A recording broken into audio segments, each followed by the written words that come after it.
This is my fourth season playing for Hong Kong, and how curling all got started. Well, it started with a man named Mr. John Lee, the president of the Hong Kong Curling Association, and he got hooked on curling after seeing it on TV through in the past Olympic Games, and he looked around and was saying, "Wait a minute, there's no curling association in Hong Kong, but this is a type of sport where maybe the Hong Kong people would actually be interested in."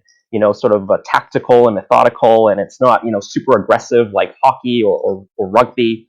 So this might be the type of sport that the Hong Kong people would gravitate to. So, 6 or 7 years ago, I think, he started traveling the world. He went to Scotland. He went to the quarry to look at the rocks and how they're made. He took ice making lessons and talked to all those different folks and got back to Hong Kong. And I think 5 or 6 years ago, formed the Hong Kong Curling Association. And, initially, he got a bunch of people he knew in the sports field. So he's, I think, studied sports management and always worked in the sports area. Found some people who were interested to form that federation, and entered a men's team into the Asia Pacifics, with a bunch of novices from Hong Kong. But that really, and the reason they did that was to get some publicity, right, and to get the word out that Hong Kong curling has started. And soon after that, that's when I got involved. I heard that they went to the Pacifics. I saw how they were doing, and it was a tough go for them, as you may imagine, being a lot of novice curlers in a pretty good field in the Pacifics. But it generated the publicity that they were looking for. And after that, there were people in Hong Kong who started inquiring, and of course, those who were born in Hong Kong who now live abroad started inquiring about playing for Hong Kong as well. So how are your national team members selected? Is it just kind of self-formed by the association? Do you have a play-down process, or is it anyone with Hong Kong nationality is eligible to play? Yeah, so I mean, the eligibility are basically the same eligibility that any individual will have to go through to qualify for a national team, whether it's residency or through having a citizenship.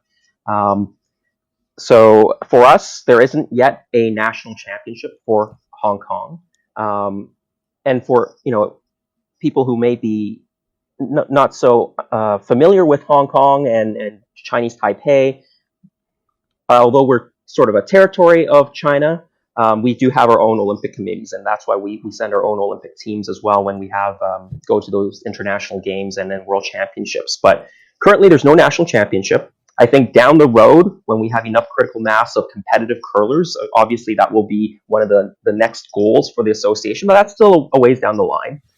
So right now, the teams are formed, let's say, by the associations with input from the players. So is the rest of your team kind of spread throughout Canada? Are they spread throughout the world? And then how are you guys able to come together to prepare for this championship? Well, this is one of the toughest parts about curling for Hong Kong, and I know a lot of the developing curling nations face the same problem. Is teammates are living in all parts of the world. We have probably right now half of our curlers who play competitively live in Hong Kong, or maybe 40%, and the other 60% live elsewhere, mostly in Canada. Mm-hmm. But we have had some live in the U.S. As well. Or one individual live in the U.S. who's now living in Canada for school again. So it is a combination. And even in Canada, we're not in the same place. I'm in Toronto. One of my vice for this year's Pacifics, who was my second last year, he was in the U.S. for school for the last few years. Now he's in Kingston doing his master's. So we can't really get together all that often either. But what we do try to do is do some practice early part of the season, sort of this August, September, October period. And we encourage the players who are playing in the Pacifics or in the World Mix, who are living in Hong Kong, to come to Canada, stay with one of us, and actually get some good amount of training on real curling ice, maybe even get in a bonspiel if we can. So, how much curling actually takes place in Hong Kong? I know that it's in the southern portion. If you look at mainland China, Hong Kong is really far south. So how much curling actually takes place in Hong Kong, and how has the sport developed there? Yes. So I mean, Hong Kong doesn't have a very long winter, as you can imagine, and it is right at the south of China, and it's also a very densely packed metropolitan city. So it's got a lot of things working against, winter sports and curling being a success, right? So there isn't any dedicated curling facility in Hong Kong right now. I think that is, of course, the dream of the president and the association and all the Hong Kong curlers is to have a dedicated curling facility. So initially, 3 or 4 or 5 years ago, they might be able to curl on arena ice once every couple of months.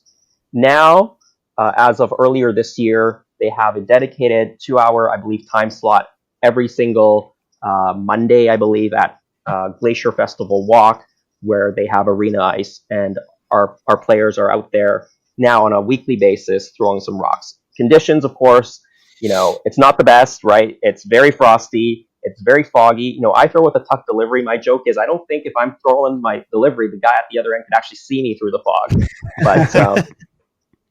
But then, if I actually played there, I guess I would hit the broom every single time because no one could tell me I didn't.